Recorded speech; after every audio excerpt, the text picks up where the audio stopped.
அந்த சிகரெட் புகையை விடுவார். மற்றவங்க விட்டா அந்த புகை போயிடும். சிவாஜி கணேசன் விட்ட புகைங்கிறதுனால அது அவர் முகத்துக்கிட்டேயே நடிச்சிருக்கு. அவரு மட்டும் நடிக்கல, அவர் விட்ட புகையை கூட நடிக்க வைக்கிறாரு.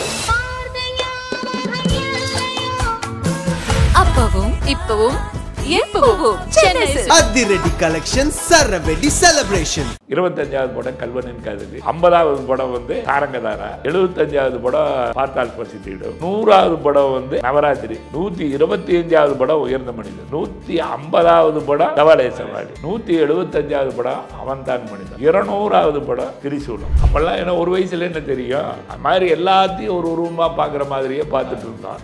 ஒரு வித்தியாசமான உருவமா தெரிஞ்சது சிவாஜி சார். உருவம் கம்மி தானுங்க, அவரா தோற்றம் மட்டும் எப்படி அப்படி தெரியுது? திரை போட்டு நாமே மறைத்தாலும் காதலே அப்படின்னா அவர் உடம்பே இப்படி இருக்கும். திரை போட்டு நாமே மறைத்தாலும் காதலே தன்னை தானே நம்பாதது சந்தேகம். அந்த பாட்டுன்னா அவர் நிக்கிறத அப்படி நிற்பார். தன்னை தானே நம்பாதது சந்தேகம். அந்த மாதிரி ஒரு நடிகரை நம்ம இதுவரைக்கும் நானும் தேடுறேன், வரல. கமலஹாசன் எல்லாம் ட்ரை பண்ணியிருக்காரு, ஆனா இந்த ரேஞ்சு வரல. இப்படி நடந்தாரு கைதட்டின, இப்படி நடந்தாரு கைதட்டின, இப்படி நடந்தாரு கைதட்டின, இப்படி நடந்தாரு கைதட்டினா உனக்காகத்தானே அவர் மாற்றி மாற்றி பண்ணிட்டே இருக்காரு. எத்தனை காலம் ஆனாலும் என்ன பண்ணாலும் நடக்கிறது கைதட்டல் வாங்கின ஒரே ஆள் சிவாஜி கணேசன். கண்ணதாசன் அற்புதமான வரிகளை பாருங்க. உன்னை ஒன்று கேட்பேன், உண்மை சொல்ல வேண்டும். இதான் கதையை, டோட்டல் கதையை ஒரே லைன்ல அவர் சொல்லிட்டாரு. அவரு கூட இருக்கிற பொருளை எல்லாம் நடிக்க வைப்பாரு.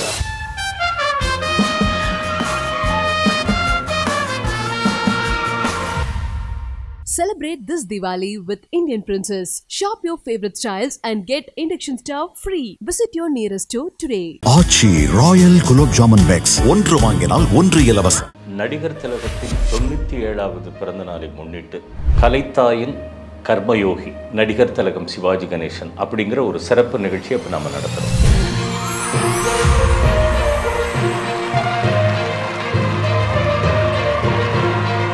ஒரு முறை ஒரு வெளிநாட்டவர் நான் சந்தித்தேன். அவர் சொன்னார், நடிகர் திலகத்தை வெறும் நடிகராக மட்டும் நிறுத்திடாதீங்க, அதுக்கு மேலன்னு சொன்னார். ஏன் நாங்கள் வெளிநாட்டில் இருக்கக்கூடிய எங்களுக்கு ஒரு தேசியம் பற்றி தெரிஞ்சுக்கணும் அப்படின்னா நாங்கள் கப்பலோட்டிய தமிழர், நாங்கள் வீரபாண்டிய கட்டபொம்மன், ராஜபாட் ரங்கோதரில் வரக்கூடிய பகத்சிங், திருப்பூர் குமரன், இப்படிப்பட்ட படங்கள் தான் நாங்கள் காட்டுவோம். அதே தெய்வீகம்னு வந்தால் திருவிளையாடல், திருமால் பெருமை, கந்தன் கொரணை, இப்படிப்பட்ட படங்களை காட்டுவோம். பாசம் அப்படின்னா பாகப்பிரிவினை, பாசமலர், படிக்காத மேதை, இப்படிப்பட்ட படங்கள் தான் காட்டுவோம். கலை அப்படின்னு வந்தால் நாங்கள் தில்லானா மோகனாம்பாலை காட்டுவோம். சரி, காதல் அப்படின்னா நாங்கள் வசந்த மாளிகை காட்டுவோம். ஒற்றுமையா அப்படின்னா நாங்கள் பாரத விலாச காட்டுவோம். இப்படி பன்முகத்தன்மை கொண்டவர் நடிகர் திலகம். Is an ambassador of our country அப்படின்னு சொன்னார். அப்போ எனக்கு ரொம்ப பெருமையா இருந்தது. என்னுடைய தந்தையார் பாலமுருகன் அவரால் அறிமுகப்படுத்தப்பட்டவர் அன்பு கரங்கள் படத்தில். அப்புறம் தொடர்ந்து பட்டிக்காடாப்பட்டினமா, வசந்த மாளிகை, ராஜபாட் ரங்கோதரை, ராமனெத்தனி ராமனடின்னு எத்தனையோ படங்கள் எழுதினார். அவருடைய சார்பாகவும் இந்த நன்றியை நான் சொல்லிக்கிறேன். அப்பேற்பட்ட கலைஞருக்கு நாம் செலுத்தக்கூடிய நன்றி தான் இந்த நிகழ்ச்சி. உங்களோடு சேர்ந்து அந்த நன்றியை நாம் செலுத்துகிறோம். வாங்க நிகழ்ச்சிக்குள்ளே போகலாம். வணக்கம். வணக்கம். வணக்கம். இப்போது நடிகர் திலகம் சிவாஜி கணேசன் ஐயா அப்படின்னு சொன்ன உடனே இப்போ இதுக்கு தலைப்பு கூட கர்மயோகி நடிகர் திலகம் சிவாஜி கணேசன். அது என்ன கர்மயோகி? அதுதான் அது போக தெரியும் எப்போ. அதுதான் நடிகர் திலகம் சொன்ன உடனே உங்கள் மனசுக்குள்ளே வரக்கூடிய எண்ணங்கள் என்ன? ஃபஸ்ட்டு அந்த தோன்ற எண்ணங்கள், நீங்கள் பார்த்த முதல் படம் என்ன உங்களுக்கு ஞாபகத்தில் இருக்கிறது? அது கொஞ்சம் எங்களோட பரிமாறிக்க. படங்கிறது அவரை வந்து நம்ம ஒரு 10-15 வயசு ஆனதுக்கப்புறம் தான் நம்ம அவரை பார்க்குறது. சினிமானா இதை பார்த்தா இதில் யார் நல்லா நடிக்கிறாங்க, யார் நடித்தாலும் பார்க்குறதெல்லாம் இருந்தது. அப்புறம் யார் நடித்ததை பார்த்தா யார் நல்லா நடிக்கிறாங்கன்னு, யார் நடிக்கிறதெல்லாம் பார்க்குறதுன்னு ஒன்று இருந்த இது போய் இவர் படத்தை பார்த்தோம்னா நமக்கு ஒரு நடிப்பும் அந்த கதைக்கு தகுந்த மாதிரி என்ன சொல்ல வந்தாங்களோ அதை உள்வாங்கி நடிக்கக்கூடிய ஒரு ஆள் யார் இருக்காங்கன்னு பார்த்தா அப்படின்னா அது மனசார நமக்கு தெரிஞ்சு சிவாஜி கணேசனை மட்டும்தான்.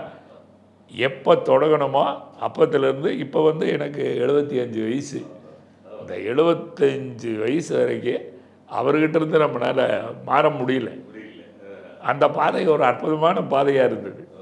அதுக்குள்ளார பார்க்குறது எல்லாமே ஒரு பெரிய இது வரைக்கும் நம்ம பார்க்காத விஷயம், இது வரைக்கும் நம்ம பார்க்காத ஊர், இது வரைக்கும் பார்க்காத நகரம், இது வரைக்கும் பார்க்காத உலகம், அந்த மாதிரியே ஒவ்வொன்றிலையும் பரிமாண வளர்ச்சி இருந்தது அவர்கிட்ட. அவர் ஒவ்வொரு படத்துக்கு பண்ணிக்கிட்ட பரிமாண வளர்ச்சியில் நம்மளும் அதில் வளர்ந்துட்டோம். எந்த ஊரில் நீங்கள் பார்த்தது? நான் எங்கள் சொந்த ஊர் தான் கோயம்புத்தூர். 1950 நான் பிறந்தது. 52 சிவாஜி சார், இந்த 51க்கு 52 ஒரு வருஷம் கேப்பு. ஆமாம், அந்த வயசில் அவர் ஃபஸ்ட் படம் பராசக்தி வந்துருச்சு. அப்போல்லாம் ஏன்னா ஒரு வயசில் என்ன தெரியும், அம்மா அப்பா தாத்தா பாட்டி இவங்க மாதிரி மடியில் எங்கேயாவது தேட்டரில் உட்காந்து படம் பார்த்தது அப்போல்லாம் தெரியாது. அதுக்கப்புறம் கொஞ்சம் கொஞ்சமாக அவர் பராசக்தி, பணம், அன்பு, கண்கள், பூங்கா. அது எப்போ பார்த்தீங்க? செகண்ட் ரன்ல பார்த்தீங்களா? திருப்பி போடும்போது அது எனக்கு மைண்டில் இல்லை. ஆனால் அவன் மைண்ட்லேயும் இல்லை, சொன்னாலும் தெரியாது இல்லையா, அந்த வயசாக தான் இருந்தது. 1வது படிக்க போகிறோம். படிக்க போகும்போது புஸ்தகம் இருக்கிற இல்லையோ படிக்க தெரியணும்ல. ஆனான்னு தெரியணும்னா புஸ்தகத்தில் தான் ஆனா இருக்குது. நீ படித்ததுக்கு அப்புறம் தான் ஆனான்னு தெரியும். அது மாதிரி எல்லாத்தையும் ஒரு உருவமாக பார்க்குற மாதிரியே பார்த்துட்டு இருந்தோம். ஒரு வித்தியாசமான உருவமாக தெரிஞ்சது சிவாஜி சார். அது எந்த படம் உங்களுக்கு ஆரம்பம்? அது நினைவு தெரியுது. அது நான் நல்லா ஒரு உருப்படியாக படம் பார்த்து ரசிக்கணும்னு ஆரம்பிக்கும் போது ஒரு அற்புதமான படம் வந்தது, உத்தம் புத்திரன் ஒரு படம். அது இப்போ ஞாபகம் இருக்குங்களா உங்களுக்கு? ஞாபகம் இருக்குதான்னு கேட்குறீங்க. இப்போ உத்தம் புத்திரன்னா உங்களுக்கு என்ன ஞாபகம் வருமோ அதை விட அதிகமாக ஞாபகம் வரும். ஓஹோ. ஏன்னா கிட்டத்தட்ட அந்த படத்தை எல்லாம் ரொம்ப தடவை பார்த்துருப்பேன். அது சிவாஜி கணேசன் பேர் அதில் டூயல் ரோல். ஆமாம். ஒருத்தன் பார்த்திபன், ஒருத்தன் விக்ரமன். அதெல்லாம் அது ஒரு சிவாஜி கணேசனா ரொம்ப அழகா. அதுக்கு முன்னால் நடித்த படங்களையும் பார்த்துருக்குறேன். இந்த படம் பார்த்ததுக்கப்புறம் ரொம்ப என்னுடைய 10 வயசு இருக்குன்னா அதுலேருந்து ஒரு ஒரே வயசை ஒத்த 2 பேர், விக்ரமன், பார்த்திபன். இவர் நடந்து வரும்போதே இவர் பார்த்திபன்னு தெரியும், அவர் நடந்து வரும்போதே அது விக்ரமன்னு தெரியும். அது அவர்கிட்ட கேட்கணும் நீங்கள். இல்லை, அந்த முறை அந்த ஸ்டைல் என்ன? அந்த ஸ்டைல் அது எப்படின்னு I don't know how to explain. ஏன்னா அதை ரசிக்கிறதுக்கே டைம் இல்லையே. அப்புறம் அது எப்படி நடந்துருப்பாருன்னு பார்க்குறக்க இப்படி தானே ஆணு வாயை திறந்துட்டு தேட்டரில் படம் பார்க்குறது. அது பேசுகிற விதமும் கூட அந்த அந்த அந்த இது, அந்த ஸ்டைலு, அந்த நிற்கிறது, அந்த நடக்கிறது. ஏன்னா ஒரே வயசு. ஒரு எத்தனையோ படம் சிவாஜி சார் படம் வந்து அப்பாவாக நடிச்சிருக்கிறதெல்லாம் பார்த்துருக்குறோம். அதெல்லாம் பார்த்ததை விட ஒரே வயசு, இரட்டைப்பிறவி. அதில் ஒருத்தன் இவன் நடந்து வந்தாவே விக்ரமா, அவன் நடந்து வந்தாவே பார்த்திவன் தெரியறதுங்கிறது ஒரு டைலாக் மாடுலேஷன் எல்லாமே அப்படி. நீங்கள் என்ன நினைக்கிறீங்க? அந்த படத்தில் ஆழ பிறந்த என் கண்மணியேன்னு ஒரு பாட்டு வருது. அதுதான் முதல் பாட்டு. ஆச்சரியப்படுவீங்க. அது குழந்தையாது. அதுக்கப்புறம் சிவாஜி என்ன இன்ட்ரடியூஸ் பண்ணும்போது பார்த்தா யாரடி நீ மோகினிங்கிற பாட்டு. யாரடி நீ மோகினிங்கிற பாட்டு முடிஞ்சோடனே எவ்வளவு பாட்டுக்கு அதில் வருது அப்படின்னா, என்னென்ன பாட்டுகள்லாம் அருமையாக இருந்ததோ அத்தனை பாட்டுகளை, முல்லை மலர் மேலே அந்த படத்தில், ஆமாம், பத்துனி கூட அது இவர் பார்த்திபன் அந்த பாட்டு பாடுறது. விக்ரமனுக்கு பாட்டு கிடையாது, காத்திருப்பான் கமல கண்ணனுங்கிறது அந்த படத்தில் பாடுற பாட்டு. அந்த நடனத்தை ரசிக்கிறதுக்காகவே சிவாஜி சார் உட்காந்துருப்பார். நம்ம அணுவணுவாக ரசிச்சதுதான். அந்த படத்தில் அன்பே அமுத அருண்கடியே அந்த பாட்டு அதில் தான். புள்ளி வைக்கிறான் பொடியை சொக்குறான் அது அதில் தான். கேஎஸ் கோபாலகிருஷ்ணன் அதில் பாட்டு எழுதியிருக்காரு. உன்னழகை கன்னியர்கள் கண்டதுனால, மண்ணுலவாகலாம் மின்னுலவாக, இத்தனை பாட்டும் இப்போ பார்த்தாலும் அந்த படத்தில் இருக்க எல்லா பாட்டுமே நமக்கு ஞாபகம் வருது. நான் கிட்டத்தட்ட அந்த படத்தை ஒரு 50-60 தடவை பார்த்துருப்பேன்னு பார்த்துக்குங்களேன். நீங்கள் சொன்னால் ஆச்சரியப்படுவீங்க. சிவாஜி கணேசன் ஒரு படத்தில் நடிச்சிட்டாரு. நான் ஏற்கனவே சொல்லியிருக்கேன், முதல் படம் என்ன, 25 முதல் படம் எங்களுக்காக அது சொல்லுங்களேன். சொல்கிறதுக்கு இல்லை, ஏற்கனவே சொல்லும்போது இதாக இருக்கும். இருந்தாலும் முதல் படம் பராசக்தி, 25வது படம் கல்வனின் காதலி, 50வது படம் வந்து நம் சாரங்கதாரா, 75வது படம் பார்த்தால் பசி தீடும், 100வது படம் வந்து நவராத்திரி, 99வது படம் முரண்முத்து, 100வது படம் நவராத்திரி, 125வது படம் உயர்ந்த மனிதன், 150வது படம் சவாலே சவாலி, 175வது படம் அவன்தான் மனிதன், 200வது படம் திரிசூலம். இப்படி அந்த 200 படங்கள் அப்போ வந்துருச்சு. அதில் முதல் நடித்த ஒரு 100 படத்தில் ஒரு படம் என்னால் பார்க்க முடியல. இல்லை, அந்த படம் ஒரு அஞ்சலி தேவி எடுத்த படம்னு நினைக்கிறேன், கோடீஸ்வரன் ஒரு படம். அந்த படம் இல்லை, அந்த பிரிண்டர்லையோ என்னவோ செகண்ட் ரன் வரல அது வரல. அதுக்கப்புறம் அந்த கோடீஸ்வரன் அந்த படம் சேலத்தில் போட்டிருக்கான். அந்த படம் சேலத்தில் போட்டிருக்கான். அவரோட நடித்த 99 படத்தை பார்த்துட்டான். 100 படத்தில் ஒரு படம் பார்க்கல. அந்த படம் சேலத்தில் போட்டிருக்கான். கோயம்புத்தூர்லேருந்து போனால் 4 மணி நேரம் போகணும் பஸ்ஸில். காலையில் 9 மணிக்கே புறப்பட்டு போய் அந்த படத்தை பார்த்துட்டு நைட்டு 9 மணிக்கு வந்து வீட்டில் உதவாங்கிறோம். அந்த உதவாங்கிறதுக்கான படமாக அதுன்னா அந்த படம் அப்படி இல்லை. படம் நல்ல படம் இல்லை, நல்லா இல்லை, ஃபெயிலியர் படம். ஆனாலும் இன்னொரு அதை பார்த்துடணும். அதில் அவர் என்ன பண்ணியிருக்கோம், ஆமாம் நம்மால் படம், அதை நம்ம பார்த்துடணும் அப்படின்னு அப்படி ஒரு அவருக்கான இன்னுமே நம்ம பார்த்தா வேற யாரையும் நம்ம பார்க்கலைங்க. அந்த மாதிரி ஒரு நடிகரை நம்ம இது வரைக்கும் நானும் தேடுறேன். ஒரு பேட்டிலையும் சொல்லியிருந்தீங்க, நானும் எல்லா நடிகர்களோட தேடுறேன். ஆனால் அவருடைய பர்ஃபெக்ஷன் வரல. அது எப்படி என்ன, ஒரு கமலஹாசன் நல்லா ட்ரை பண்ணியிருக்காரு, அவரும் நல்லா பண்ணியிருக்காரு. ஆனால் இந்த ரேஞ்சு வரல. நீங்கள் எல்லாம் இப்போல்லாம் பார்த்தீங்கன்னா கேஆர் ராமசாமி எஸ்எஸ்ஆர் பார்த்த பக்கத்துக்கு டைலாக் எழுதி கொடுப்பாங்க, டைலாக் பேசுவாங்க, அவ்வளோ பிரமாதமாக டைலாக் பேசுவாங்க. தமிழை உச்சரிக்கிறது அப்படி பேசுவாங்க. கேஆர் ராமசாமி எஸ்எஸ்ஆருக்கல்ல. சிவாஜி கணேசன் பேசாரு, நீல வானிலே சின்னில பிளம்புன்னு பேச ஆரம்பித்ததுக்கப்புறம் வா எஸ்எஸ்ஆர் கேஆர் ராமசாமி வா போங்க, தமிழை கரெக்டாக உச்சரிக்கிறதுக்கு ஒரு ஆள் வந்துட்டாருன்னு சொல்லி. என்ன ஒரு வீரபாண்டிய கட்டபொம்மன் ஒரு படம் பார்த்தா எவ்வளவு தமிழில் வார்த்தைகள் இருக்குதா, அது என்னென்ன மாதிரி உச்சரிக்கணுங்கிற ஒரே ஒரு படம் நீங்கள் அந்த ஒரு கட்டபொம்மன் படம் பார்த்தா போதும். அந்த மாடுலேஷன் வேறு யாருக்கிட்டையும் இல்லை. அந்த சிம்ம குரல் உருவம் கம்மி தானுங்க, தோற்றம் மட்டும் எப்படி அப்படி தெரியுது. அது நீங்கள் அப்படியெல்லாம் நீங்கள் கணக்கு வைக்காதீங்க. நீங்கள் சிவாஜி சார் வந்து சிவாஜி சாருக்கு நீங்கள் இவர் ஏஎம் ராஜா பாடியிருக்கார். புனர்ஜென்மம்னு படம். ஆமாம், ஸ்ரீதர் படம். ஸ்ரீதர் அவர் முதல் படத்தில் கல்யாண பரிசுலையே ஏஎம் ராஜா பாடியிருப்பார். ஏஎம் ராஜா மியூசிக் வேறு. அவர் வந்து புனர்ஜென்மம் படத்தில் பாடியிருப்பார். தெய்வப்பிறவிங்கிற ஒரு படம், மிக அற்புதமான படம். கேஎஸ் கோபாலகிருஷ்ணன் உங்கள் அப்பா மாதிரி அவர் ஒரு ரைட்டர், நல்ல ரைட்டர் அவர். அந்த படத்தில் சிஎஸ்டி ஒரு பாட்டு பேக்ரவுண்டு சாங் பாடியிருப்பார். டிகே மோதின்னு சபாஸ் மீனாங்கிற படத்தில், அந்த படத்தில் காணா இன்பம் கனிந்ததேனோன்னு ஒரு பாட்டு எனக்கு ரொம்ப பிடிக்கும். காணா இன்பம் கனிந்ததேனோ. நான் லண்டன் போயிருந்தப்போ ஒரு தடவை ஷூட்டிங்க்கு, ஜெர்மனில் ஷூட்டிங்கு, அப்படியே லண்டன் போயிட்டு வரும்போது இலங்கை தமிழர்களோட அங்கே தீபாவளி கொண்டாடும். நானும் வீட்லேயும் அங்கே கலந்துக்கிட்டு நமக்கு ஒரு 20-25 நாளைக்கு முன்னாலேயே பர்மிஷன் வாங்கி அங்கே இது பண்ணுறாங்க. அங்கே தீபாவளி கொண்டும்போது இலங்கை தமிழர்கள் என்ன, நமக்கு தமிழ் ஈழம் அமையணும்னு ஆசைப்பட்ட கோடி தமிழர்களில் நம்மளும் ஒருத்தர் பிரபாகரன் மேலே இருந்த இதுக்கு நம்ம அந்த இதை இது பண்ணியிருந்தோம். இது எதுக்காக சொல்ல வந்தேன்னா, அங்கே போகும்போது காணா இன்பம் கனிந்ததேனோங்கிறது அங்கே ஒரு ஆல் இண்டியா ரேடியோ மாதிரி அதுக்கு பேட்டி கொடுக்கும்போது எனக்கு பிடிச்ச பாட்டுன்னு சொல்லி அது இது பண்ணேன். இது எதுக்கு அடுத்தவங்களுக்கு இவங்களுக்கு என்ன வித்தியாசம் அப்படின்னா, அதே புதிய பறவை எடுத்துக்கிங்களேன், பாட்டு காட்சிகள்லையே ராஜாராணியில் திரை போட்டு நாமே மறைத்தாலும் காதலேன்னு ஒரு சாங்கு.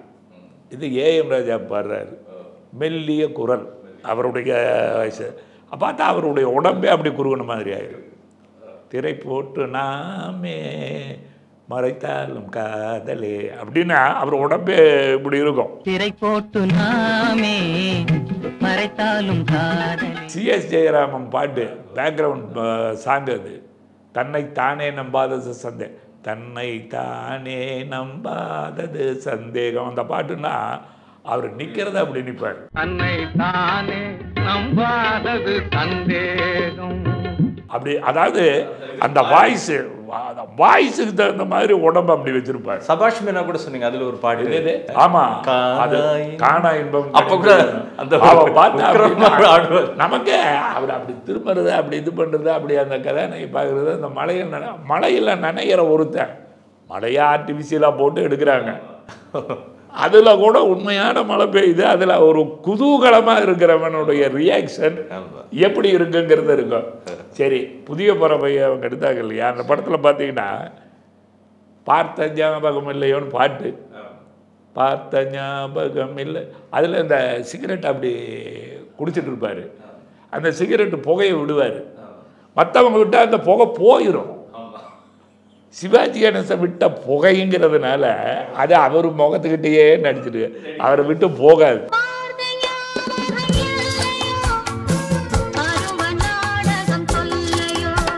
போனதுன்னா அது போயிட போகுது. உள்ளே விட்டால் வாங்கிட்டே இருக்கும். அதுக்கு என்ன லிமிட்டு, அந்த மியூசிக் என்ன, அந்த சிகரெட்டினுடைய புகையும் கூட காற்றுல போகிறது. காற்றும் கூட அவர் உடம்புக்குள்ளே இருக்கிற காற்று கூட நடிக்க வைக்குதுன்னா அவரு மட்டும் நடிக்கல, அவர் விட்ட புகையை கூட நடிக்க வைக்கிறாரு. அவங்களே நடிக்காத காலத்துல புகையை நடிக்க வச்சிருக்காரு.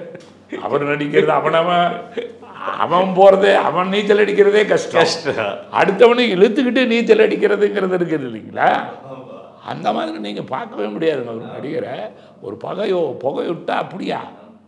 இந்த புதிய பறவையில் உண்மை ஒன்று கேட்பேன் உண்மை சொல்ல வேண்டும். இவர் ஒரு கொலை பண்ணிட்டாரு, கண்டுபிடிக்க வந்தவா இது.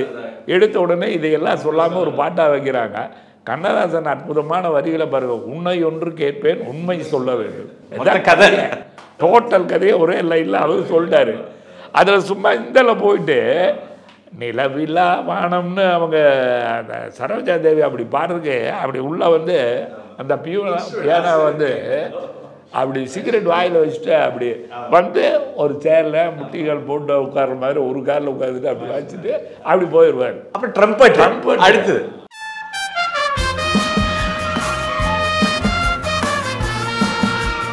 ட்ரம்பட்டு பார்த்தா அவரே அவரே அவரே அவரே வாசிக்கிற மாதிரி அந்த டைமிங் கூட எடுக்கிறது ஒரு சின்ன அப்படி அப்படி ஏன் தில்லானா மகனம் போல அந்த எங்கே அந்த எடுத்து அதை அந்த இதை ஊதுறதை கரெக்ட் பண்ணுவாங்களோ, அந்த பிபிங்கிற சொல்லக்கூடிய அதை சரி பண்ணுவாங்களோ, அதை வந்து கரெக்டாக பண்ணுவார் இல்லையா? அது வந்து அது அவரு கூட இருக்கிற பொருளையெல்லாம் நடிக்க வைப்பார். நீங்கள் அதைத்தான் எத்தனையோ அவர் பண்ணக்கூடிய அற்புதமான விஷயங்கள் இருக்கு. அணுவணுவாக ரசித்ததுனால நான் அத்தனை படம் சில்வர் ஜூப்ளி கொடுக்க முடிஞ்சது. இல்லை, இன்னொரு வார்த்தையும் சொன்னீங்க, அணுவணுவாக ரசிச்சு அனுபவிச்சு ரசிச்சீங்க. அதான் ஒரு வார்த்தை அனுபவிச்சு ரசிச்சு நாங்களாம் அனுபவிச்சோம். அணுவணுவாக ரசிக்கிறது வேற வேற. அனுபவிச்சு ஏன் அணுவணுவாக ரசிச்சது அப்போ இன்னும் அனுபவிச்சுட்டு இருக்கிறோம் இல்லையா? இப்போ அதே ஃபீலிங் அதே ஃபீல்ல அதே ஃபீல்ல யாருக்கிட்ட வேலை வாங்கினாலும் சிவாஜி கணேசன் தான். யாருக்கிட்ட போய் நான் நடித்தாலும் நான் சிவாஜி கணேசன் தான். அப்படி அவருடைய ரூபத்தில் தான் நான் எல்லாத்தையும் பார்க்குறேன். யாராவது நடித்தாங்கன்னா கம்பேர் பண்ணி பார்க்க சொல்லுவோம். இதெல்லாம் சிவாஜி கணேசன். நீங்கள் சத்யராஜ் நம்மக்கிட்ட ஒர்க் பண்ணி ஒரு ஊருக்காரருங்கிற முறையில் ரெண்டாவது நான் பாடும் பாடலெல்லாம் நம்மகிட்ட ஒரு அசிஸ்டண்டாக கூட ஒர்க் பண்ணிட்டு இருந்தவர் தான் சத்யராஜ். நான் பாடும் பாடல் ஆமாம்மா. திருமதி பழனிசாமி அப்புறம் நம்ம டைரக்டர் எல்லாம் நடித்தார். தில்லானா மோகனாம்பால் படம் பார்க்க போனேன் கிருஷ்ணவேணி தேட்டரில் இங்கே மெட்ராஸ். படத்தை பார்த்துட்டு கேட்டேன், இதுக்கப்புறப்படி இங்கே இருக்கணும் தில்லானா மோகனாம்பால் படம். ஏன்னா அது அது ஏங்க இவங்கெல்லாம் வந்து வெறும் உடம்போட அப்படி மீசையெல்லாம் எடுத்துட்டு இப்படி வச்சுக்கிட்டு உட்காருன்னா உட்காருவாங்களா? முதல்ல சரி உட்காந்து பார்க்க முடியுமா? உட்கார்ந்து பார்க்க முடியுமாங்கிறது வேற. எல்லா விஷயத்துக்குமே அவருடைய உடம்பு ஒத்துழைச்சது.